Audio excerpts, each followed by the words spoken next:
Boa noite, mais um vídeo para o canal Filósofo Urbano. Nesta noite nós vamos estar falando de coronavírus e a relação com as pragas do Egito. Tudo isso que está acontecendo no mundo e que particularmente eu vejo que todos estão sem rumo. As autoridades, ministros da saúde, ou seja, responsáveis por esta área, ninguém tem controle nas mãos para poder definir com segurança aquilo que encontraremos pela frente. Principalmente aqui no Brasil, visto que eu disse num vídeo passado que o coronavírus tornou-se um instrumento da política polarizada do Brasil.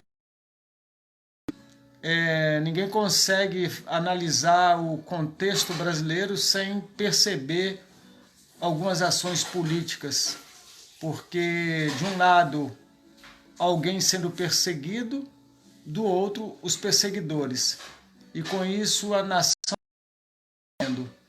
E eu acredito também que a mesma situação aconteceu no Egito, quando Deus estava disposto a tirar seu povo da escravidão do Egito, e por instrumento que ele iria usar, que era Moisés, ele mandava as mensagens para Faraó. E chegava ao ouvido do Faraó o que era para ser feito. O Faraó endurecia seu coração, então Deus enviava a praga. Eu não sei como que circulava essas mensagens proféticas da boca de Moisés de uma possível destruição se caso o Faraó não obedecesse. Se ela ficava somente ali naquele cantinho dos poderosos, né, dos graúdos do Egito, faraós e todos os seus arredores, ou se circulava entre o povo realmente para que eles pudessem participar desta sentença que Deus mandava.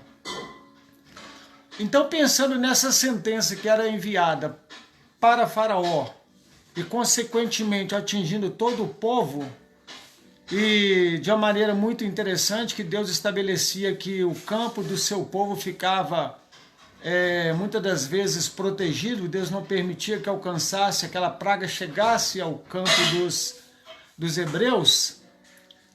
Então a gente via aí uma clara distinção de que o juízo era para aquele povo que estava sendo um instrumento para não permitir para o cumprimento do seu plano de salvação para o seu povo. Um povo que seria Deus cumpriu uma promessa que desde o Novo Testamento, desde o início de Gênesis, foi prometido ali no Jardim do Éden, quando Deus prometeu que viria um libertador. Então, pensando nessa sentença que era profetizada por Moisés a Faraó, e pensando hoje no coronavírus, no Covid-19, eu fico pensando se hoje isso é uma maldição ou se é uma bênção. O que nós podemos extrair neste momento, dessa situação em que o Brasil vive? Primeiro, eu acredito que nós vamos precisar de uma nova engenharia social. Assim que for quebrado esse distanciamento e que a quarentena finalizar, que a sociedade voltar a um ritmo normal, eu acredito que uma nova engenharia será desenhada. Os sentimentos estarão de forma altruísta sendo desenvolvidos de uma maneira mais empática. As pessoas procurarão aproximar-se mais uns dos outros. Aqueles que aprenderem com toda essa experiência crescerão muito, porque são momentos de possíveis reflexões, porque se você abrir o Instagram, se você pegar o Facebook, vários canais, muitas lives e mensagens boas, todas vindo de Deus, homens ministrando a palavra, e reflexões, estudos técnicos, profissionais habilitados, muitas informações. E eu acredito que isso vai produzir no homem uma consciência nova, reflexiva e com possibilidade de dar uma direção melhor no seu caminho e nessa caminhada desafiadora que é enfrentar a vida, os desafios, as lutas diárias. O povo no Egito estava submetido a um domínio de Faraó. Ali nós sabemos que era mudado de vez em quando, os povos que tomavam o poder, que dominavam, sempre implantavam alguma força cultural, algum tipo de deuses que eram adorados, e com isso havia também esse embate, porque na verdade a libertação que Deus havia de operar no povo, para que este povo dele que estava escravizado saísse e o fosse adorar, e fosse continuar a história que Deus estava escrevendo com suas próprias mãos. E nós vemos então que ali foi desferido um golpe fatal, dividido em 10 pragas, sendo que por fim foi a morte dos primogênitos, quando também ali estava em evidência de que seria a última, porque Deus então iria deixar para aquele povo qual era o sentido da morte do primogênito, e aquela voz ouvida e obedecida por parte do povo de Deus, quando todos deveriam pegar o sangue, espargir na porta, para que quando o anjo da morte passasse, ali ele não ia entrar, porque ali ouviu-se a mensagem, acreditou nesse juízo de Deus e ali se protegeu com o sangue na porta.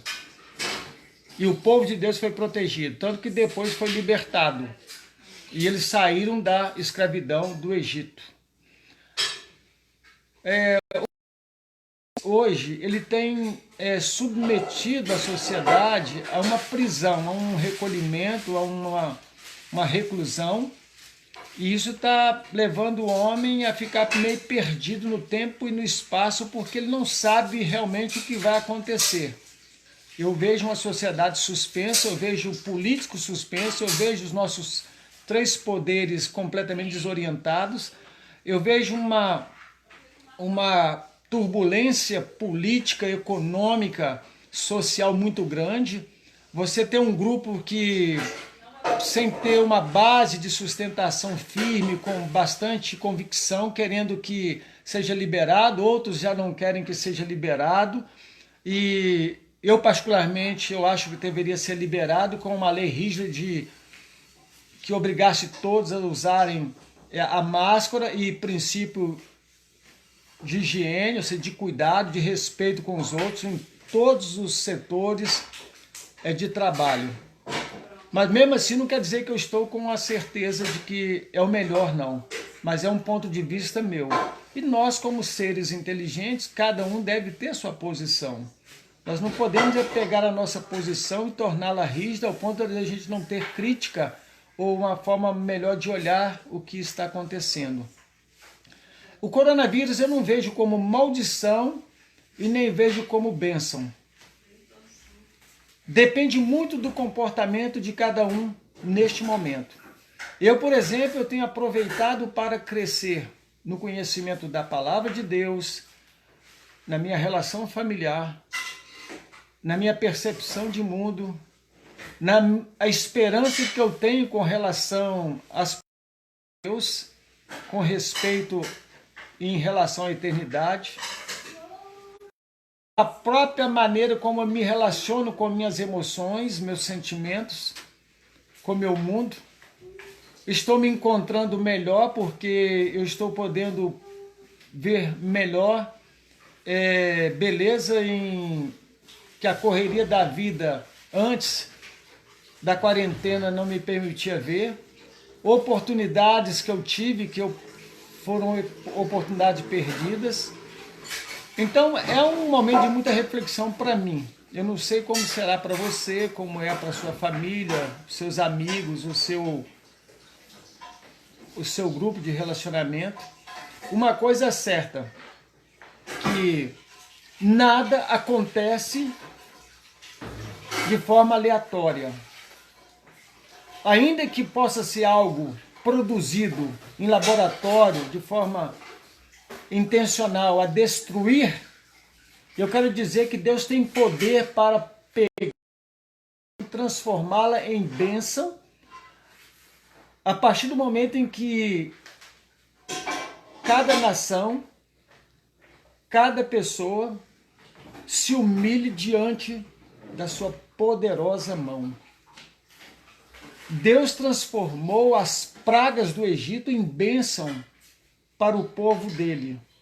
De tal maneira que, se você ler o livro de Êxodo, você vai ver quando Deus coloca de forma muito clara pela boca de Moisés de que Deus estava vendo o sofrimento do seu povo, que conhecia o sofrimento do seu povo, que via a força dos seus daqueles que o oprimiam, e que somente a ação deles seria capaz de livrar os hebreus daquele sofrimento. Então Deus disse assim, olha, essa situação é para mim, e eu vou agir. E Deus então tomou iniciativa, convidou Moisés para ser o seu instrumento, agiu através de Moisés, fez a libertação do povo, colocou este povo para aprender a viver num deserto, para aprender a depender de Deus, porque o deserto é uma bênção. Aí é que eu convido você a pensar, o coronavírus pode ser uma bênção na tua vida, privações pode ser uma bênção na tua vida, a tua relação com tuas posses, que talvez você descansava nelas, e agora você acorda para uma nova dimensão de que não adianta ter dinheiro se você não tem segurança. Não adianta ter volume, não adianta ter abastança se você não tem um suporte seguro para que você possa ter uma existência minimamente satisfatória, gratificante. Então, meu convite para você é que nesse momento, lembre-se que durante toda a história da humanidade, de época em época, nós temos momentos trágicos configurados para uns como maldição e para outros podem ser bênção. Depende muito de você estar conectado com aquele que escreve a história desde o princípio, que é o nosso Deus, glorioso, poderoso Deus, a quem deve ser dada a honra e a glória, o temor, que é o princípio da sabedoria. Este Deus, então, que escreve essa história, ele usa vidas, ele usa momentos. Lembre-se que a vida não é apenas de um momento, são vários momentos. Ele usa o que nós não conseguimos alcançar com a nossa imaginação. Mas a Bíblia fala que todas as coisas cooperam para o bem daqueles que amam a Deus. Ou seja, ele tem poder para tornar favorável toda essa situação para que o nosso conhecimento de Deus, cooperado com esta situação, aumente e a tua confiança e a minha confiança também encontre um pouso seguro, um porto seguro em Deus. E esse é o convite que Deus faz nos momentos mais difíceis da vida. O convite dele é para que a gente descanse nele. Entrega teu caminho ao Senhor, confia nele e ele tudo fará. Descansa no Senhor e espera nele, pois ele é a tua salvação. Ele é o teu refúgio e o teu castelo bem seguro na tribulação. Vamos pensar que não estamos abandonados. Estamos, na verdade, apertados por uma situação que ninguém consegue realmente dizer tudo o que está contido nesta situação, mas que nós podemos, pela fé, na certeza de um Deus onipotente, que criou, sustenta, governa e que por fim também ele há de finalizar essa história, que é uma das coisas mais lindas da existência, que a vida só tem sentido por causa da morte. E a história só tem a sua vivacidade, o seu poder, porque ela teve um início em Deus, ela tem um meio que ela se desenvolve, se desenrola de uma forma universal e que ela será de uma forma culminativa, de uma forma... O encerramento será tremendo quando o céu se abrirá e a glória de Deus se manifestará, porque Jesus virá com poder e glória, trazendo salvação, redenção para todos aqueles que creem. Que Deus nos abençoe em nome de Jesus.